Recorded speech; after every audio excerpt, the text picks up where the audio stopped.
What's up everyone, today I'm going to do a video to show you two modifications that I'll do to the Marvel Legends Puff Ether Wave Iron Man action figure. As usual, please like, share, comment, subscribe, or even hit the super thanks button. I do appreciate all engagement on my channel. Now for me, the two weakest points of this figure is the weak articulation and also how the figure kinda looks a little lackluster despite all that sculpting detail all over his armor. I just feel that even though with all this sculpting texture and panels, it does look kinda dull because of the choice of the metallic red plastic that Hasbro has used. The pearlescent nature of this sort of plastic isn't really coming through, and that means it doesn't really catch the light well enough to show off all those sculpted panel detail. Furthermore, his entire torso is that red plastic, and there's also no painted details on the rest of his legs. So while I can look past that gold plastic at his hips not matching the gold paints on his biceps as well as his helmet, I just think that the rest of his torso and his legs just look really dull. The next fault on this figure is of course his limited articulation in his torso.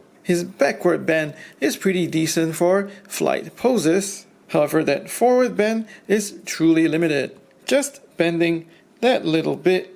So he really cannot get into that heroic superhero landing pose, which is for me a piece of really iconic work for this Extremis armor. Case in point is how the modular armor Iron Man has got a good separation of the colors from the metallic reds and golds, so he does stand out on your shelf. Plus the metallic reds also catch and reflected light really well, showing off all that sculpting detail. So I've actually opted not to give him any panel lining at all, because he looks great just as is. However, the other Alex Ross style Iron Man came in really flat red plastic, so I've given him that panel lining detail. So I think this new Extremis armor falls somewhere on the side of this Alex Ross Iron Man, needing that little bit of extra to bring out all those nicely sculpted details.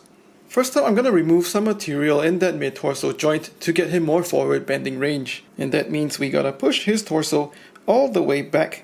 I'm going to use a pencil to mark out where we shouldn't be removing plastic beyond this point, so that way we won't see any gaps in his torso when we bend him backwards after the modification. An easy way to also look out for where not to remove plastic beyond is at the top of these three lines. So you don't want to remove material beyond that point. So applying some heat to the upper part of the torso and you can pull it out. And having a closer look at his lower torso, where we have the pencil mark over here, you can see that there's a lot of plastic to be removed to get a lot more range. And looking on the inside of the ball joint, you will also see a rib on the inside on the front of his torso. And you will also have to remove plastic over there. So after removing all the plastic on the front of the mid-torso ball joint, this is what it looks like. Remembering that you have to remove plastic on the strengthening rib just behind the front of the torso as well. And now I've heated and popped the torso back on, and this is much more forward bend. There's just enough plastic removed, so on the back we don't see any gaps in his sculpt. And likewise, when we get him bent all the way backward, we don't see any of the ball joint exposed as well. So before we start the panel lining, I also do want to point out one thing, which is that he's got black paint for his mouthpiece as well as around his eyes.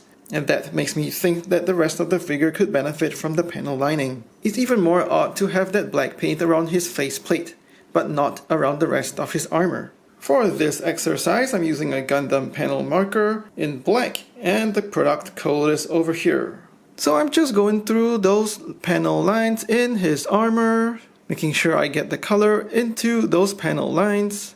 And if it slips out, not to worry, use a soft eraser and just rub some of that stray paint or ink off the armor, like so. And so now I'm halfway done with panel lining Iron Man, and you can see the details standing out much better on the left side of the figure compared to the right. The details in the armor are now more striking and definitely more eye-catching even on the back of that figure.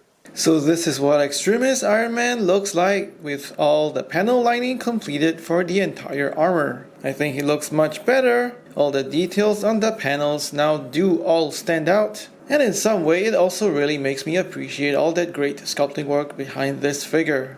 Just zooming into his head and torso armor area, once again I want to point out that the black paint over here for his mouthpiece as well as around his eyes were by default already painted from the factory. And I really think all the black panel lining over here finally matches up with the black paint on that face mask. I feel like all the detail on the armor looks so much better and stands out much more against the more muted colors of this Extremis armor. And here's a quick side-by-side with the Alex Ross Iron Man that I previously made a video for, to also line his panels and improve his torso articulation. For sure, the panel lining on this figure looks more stark, but that's also because of his brighter color palette. The panel lining on the new Extremis armor doesn't shout out to me as much as it does on this one, and I think that also still works well for the more muted and metallic colors on the Extremis armor.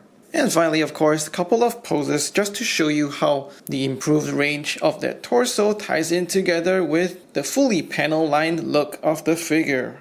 And of course, quite naturally, that extra forward range in his torso makes him look much better and more expressive in flight poses as well. Here we have him combined with other flight effects from other Iron Man figures, and that extra detail on his armor definitely pops against the muted metallic sheen from the plastic.